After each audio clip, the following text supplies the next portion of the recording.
दोस्तों, दशहरे का उत्सव था। शहर में चारों तरफ रामलीला की धूमधाम चल रही थी। जगह जगह भगवान राम के चरित्र का अभिनय और गुणगान हो रहा था।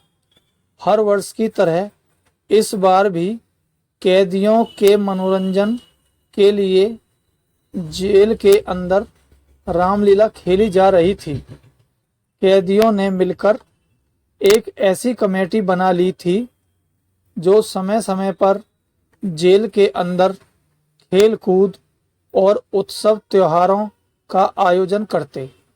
इस कमेटी में कैदियों के अलावा जेल के कर्मचारी भी भाग लेते थे और धूमधाम से सभी उत्सव मना लिए जाते। इस बार भी हनुमान का अभिनय एक ऐसे कैदी को दिया गया था जो पिछले कई वर्षों से आजीवन कारावास की सजा काट रहा था। हनुमान का करतब दिखाने में उसे कमाल हासिल था। लगातार पिछले 5 वर्षों से वह इस अभिनय को कर रहा था, जिसके कारण सब लोग उसे हनुमान जी कहकर पुकारने लगे थे। उसके अभिनय को देख जेल के अधिकारी लोग भी प्रसन्न थे। रामलीला शुरू होने के पहले हनुमान जी में काफी उत्साह दिखता था। उनका कहना था कि इस बार उन्होंने अभिनय का खूब अभ्यास किया है और ऐसी एक्टिंग दिखाएंगे कि देखने वाले हैरान रह जाएंगे। आखिर वह दिन भी आ पहुंचा। जेल के भीतर खुले मैदान में मंच बनाया गया। चारों तरफ कनातें और ऊपर से तंबू डाल दिया गया। हर तरह से मंच की सजावट की गई और रामलीला अभिनय आरंभ हुआ। तीसरे दिन सीताहरण हुआ।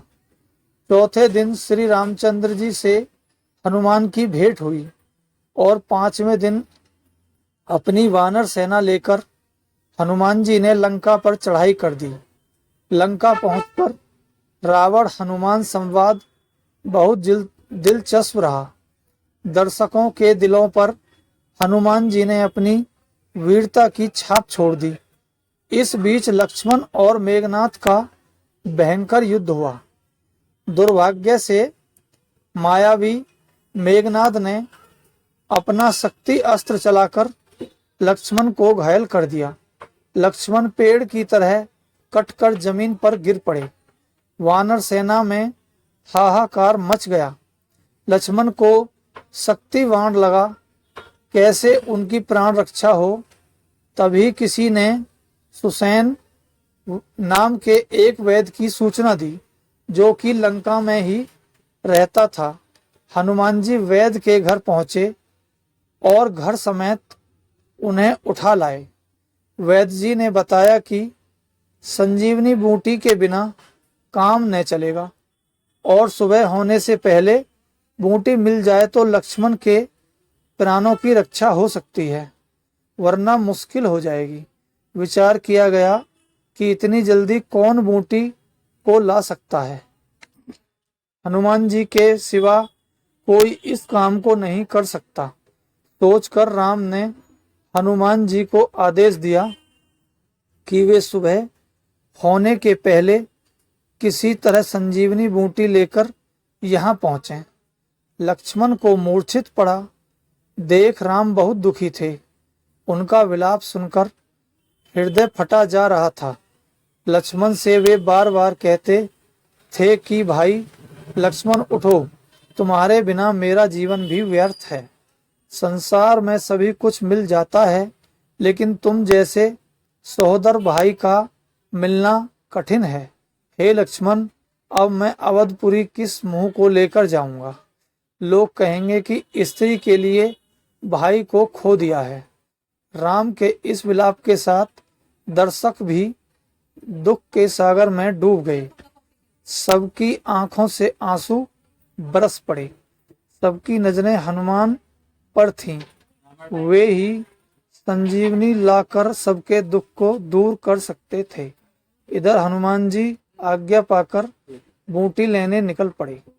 वे अपनी गदा घुमाते, पूंछ पटकाड़ते हुए मंच से कूदकर उस ओर बढ़े जिस ओर जेल का मुख्य द्वार था। दरवाजे पर संतरी पहरा दे रहा था।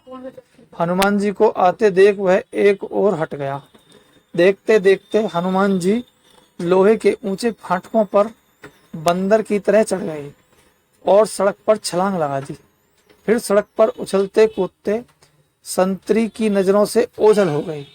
मंच पर रामचंद्र जी का विलाप चलता रहा। काफी समय हो गया, हनुमान जी लौट कर न आए। मंच पर बैठे पात्रों को उनके शीघ्र लौटने का इंतजार था। सुबह होने को आ गई, हनुमान जी का कहीं पता नहीं। बूटी लेने गए थे, अभी तक न आए, कहाँ चले गए। सुबह तक लोगों को उनके लौटने का इंतजार रहा, किंतु हनुमान जी को भागने का इससे अच्छा अवसर कहाँ मिलता। गए तो फिर लौटकर न आए। अगले दिन जेल के अधिकारियों ने छानबीन शुरू कर दी। शहर के सभी थानों में रिपोर्ट कराई गई। फोटो सहित हनुमान जी का हुलिया अखबारों में छप गया और घोषणा की गई कि जहां कहीं हनुमान जी मिले उन्हें गिरफ्तार कर लिया जाए। पता देने वाले को 10,000 रुपये इनाम दिया जाएगा। दोस्तों, ये कहानी आपको अच्छी लगी हो तो चैनल को लाइक और सब्सक्राइब करें ताकि आगे आने वाली ऐसी ही कहानियाँ आप सुन सकें। जय श्री राम।